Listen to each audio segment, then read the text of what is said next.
Assalamualaikum warahmatullahi wabarakatuh. Jumpa kembali di channel Ngulik Horor. Channel kami menceritakan tentang kisah-kisah misteri yang mungkin bisa menemani agan-agan dan sista semua ya. Kali ini saya akan membawakan kisah misteri yang ditulis oleh Mbah Ngesot. Kalian juga dapat mengunjungi tweet beliau langsung ya. Nanti link saya akan sediakan di kolom deskripsinya. Yuk, daripada kita lama-lama, langsung saja kita simak ceritanya. Kali ini saya akan membawakan kisah misteri yang berjudul Mayat Pengantin bagian yang ketiga. Arini membetulkan kerah bajunya. Ia mundur satu langkah karena sepatunya terkena cipratan air hujan. Lengan bajunya dising-singkan. Nampaklah sebuah gelang yang terbuat dari akar pohon kecapi. Itu bukan gelang sembarangan, melainkan sebagai jimat pelindung dari gangguan manusia dan jin jahat.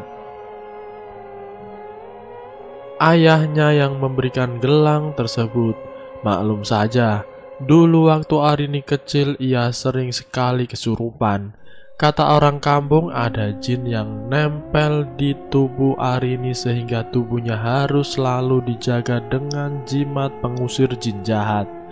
Dan semenjak mengenakan gelang itu ia tidak pernah lagi kesurupan.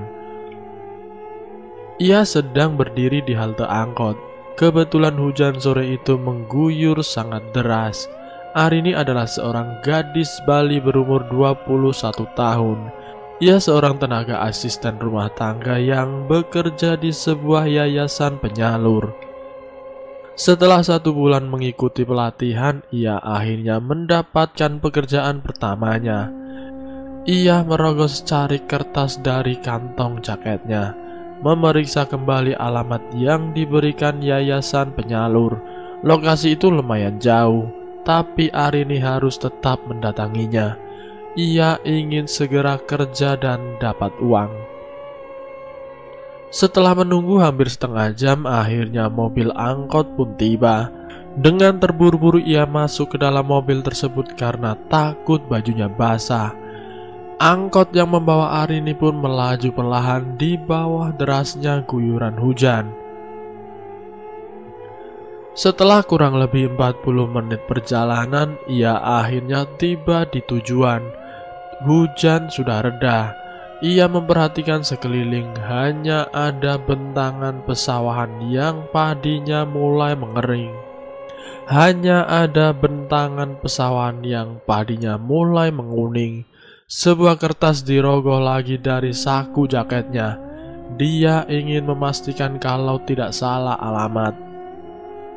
Ia kemudian celingukan lalu melihat sebuah papan alamat yang tertancap di pinggir jalan.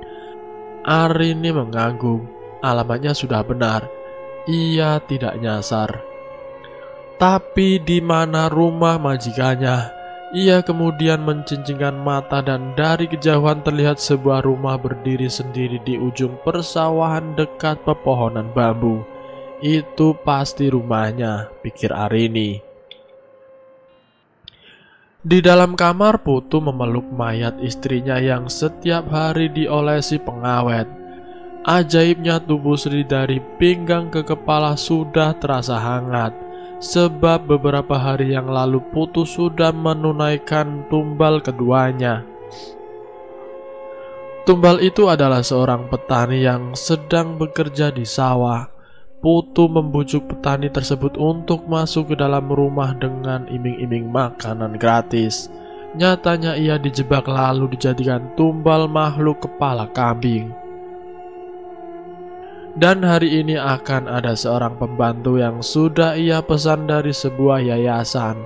Putu sangat senang karena sebentar lagi Sri akan bangkit lagi. Ini adalah tumbal terakhir untuk menghidupkan Sri. Setelah itu ia akan pulang dan membangun rumah tangga yang bahagia bersama istrinya. Tak lama kemudian seorang mengetuk pintu. Putu beranjak dari tempat tidurnya. Sebelum membuka pintu, ia mengintip dari balik tirai jendela kemudian tersenyum tipis. Benar saja, ART pesanannya sudah datang. Dia pasti dikirim dari yayasan untuk menjadi ART. Dengan ramah sekali Putu membukakan pintunya. Di hadapannya berdiri seorang wanita berparas cantik. Kulitnya putih, ada lesung di pipi kanannya. Sorot matanya ramah, ia membawa tas gendong yang berisi pakaian dan kebutuhan lainnya. "Saya Arini, Pak, dari Yayasan Abdi Sentosa. Apa betul ini rumah Bapak Putu?" "Oh iya, saya Putu, silakan masuk." Mereka duduk di sofa. "Bagaimana perjalanannya? Nyasar tidak?" Putu berbahasa basi. "Syukurnya tidak, Pak." "Jadi begini Arini, saya mau kasih kamu tugas pertama. Hari ini saya ada urusan sebentar di luar. Kamu bisa jaga rumah dulu. Nanti sore saya balik lagi." "Oh, bisa Pak." Arini mengangguk. "Oh ya, satu lagi." Putu melangkah ke kamar. "Itu istri saya. Dia baru meninggal kemarin." "Hah? Meninggal, Pak?" Jelas saja Arini kaget. "Tapi tenang, besok jenazahnya akan dikeramasi. Lagi pula sebentar lagi akan ada kerabat yang berkunjung. Jadi kamu tidak akan sendirian. Kamu bisa kan jaga jenazah istri saya dulu?" Dahi Arini berkerut. Ia bingung harus berbuat apa dan mengatakan apa. Ia sebenarnya takut, tapi di sisi lain hal seperti ini adalah bagian dari tugas. "Bisa kan?" tanya Putu menyadarkan lamunan Arini. "Tapi benar kan nanti ada kerabat Bapak yang berkunjung?" "Iya, kamu jangan khawatir Arini, mereka pasti akan datang." Arini mengangguk. Baginya tugas pertama ini sangat aneh dan menakutkan. "Sekarang kamu bisa bantu saya." "Bantu apa, Pak?" "Meluluri jenazah dengan pengawet." Jantung Arini terasa mau copot. Baru kali ini saja dalam hidupnya ada yang minta bantuan untuk meluluri jenazah. Boleh Pak?"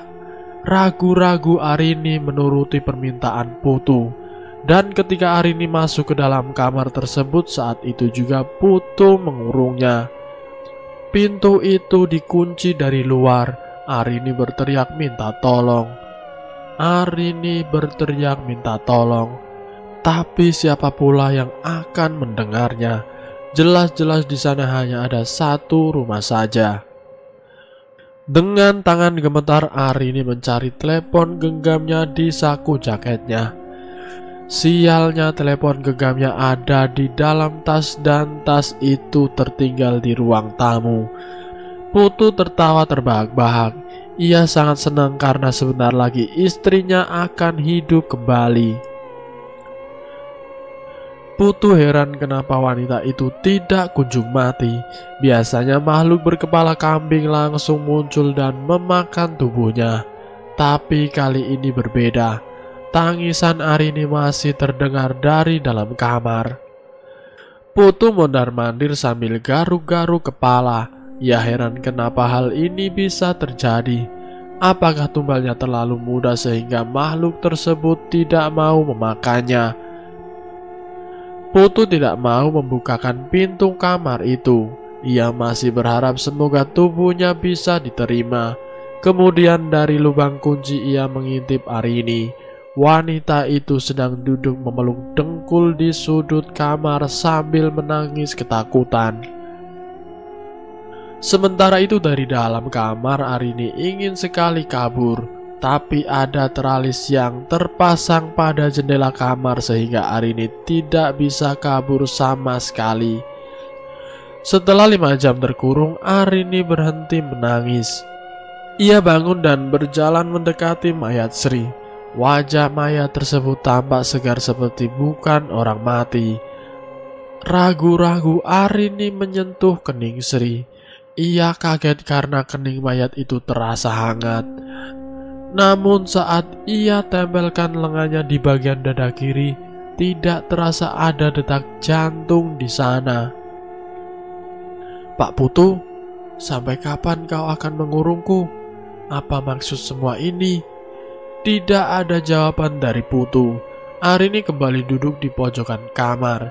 Ia memperhatikan sekeliling. Kamar yang tidak terurus, baju kotor berserakan di mana-mana. Bercak darah kering menempel di dinding, dan ceker ayam yang sudah mengering bergelantung di atap. "Tempat apa ini?" tanya Arini dalam hatinya. Pastilah Putu sedang melakukan sebuah ritual. Malam semakin larut. Tidak terasa Arini tertidur di atas lantai. Putu mengintipnya dari lubang kunci. Ia berdecak kesal kenapa tubuhnya belum juga disantap makhluk berkepala kambing. Tengah malam Arini bangun karena mendengar suara gesekan, seperti seseorang sedang menggesekkan tubuhnya ke tembok. Masih dalam keadaan kantuk, ia berdiri mencari sumber suara tersebut. Di sudut kanan kamar terlihat seseorang sedang berdiri membelakanginya. Ia ketakutan dan berteriak karena setelah diperhatikan lagi ternyata manusia itu berkepala kambing. Arini menggedor-gedor pintu, minta dikeluarkan. "Pak Putu, tolong Pak, Pak." Putu yang sedang tidur di atas sofa seketika tergeragap bangun. Ia langsung tersenyum. Pasti makhluk gaib itu sedang melakukan aksinya, pikirnya. Perlahan Putu mengintipnya lagi dari lubang kunci. Tanpa ia sadari sebuah obeng muncul dari lubang kunci tersebut lalu menusuk bola mata kanannya. Darah mengucur. Putu menjerit kesakitan. Ia kemudian menghempaskan apapun yang ada di depannya. Ngamuk tidak karuan. Sudah dapat dipastikan mata kanannya buta. Obeng yang ditusukkan oleh Arini tepat sekali mengenai mata Putu. "Bangsat!" Putu berteriak kesakitan. Wajahnya berkeringat. "Keluarkan aku dari sini, iblis sialan!" teriak Arini dari dalam kamar. Lengannya masih memegangi obeng yang tidak sengaja ia temukan di kolong tempat tidur Sri. Sosok berkepala kambing tidak menampakkan wujudnya lagi. Arini baru sadar kalau gelang jimat dari ayahnya lah yang melindungi dia dari gangguan jin jahat. Berkali-kali Arini menghujamkan obeng tersebut pada engsel pintu. Semakin lama engsel itu semakin merekah. Apakah dia bisa keluar dari kamar? Sementara itu di luar Putu masih menjerit kesakitan. Tangannya meraba sembarang arah mencari kunci kamar. Putu sudah kehabisan kesabaran. Ia ingin menghabisi wanita tersebut.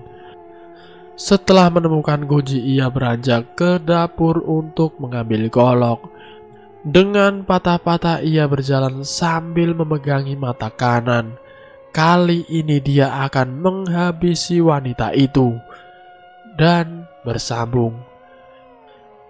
Itulah kisah misteri yang berjudul Mayat Pengantin bagian yang ketiga.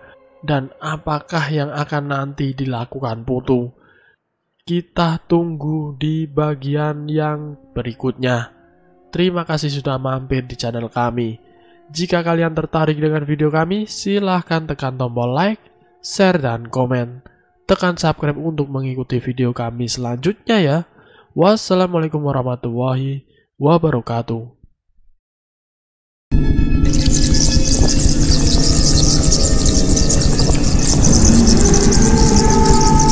Selamat datang di channel Ngulik Horor.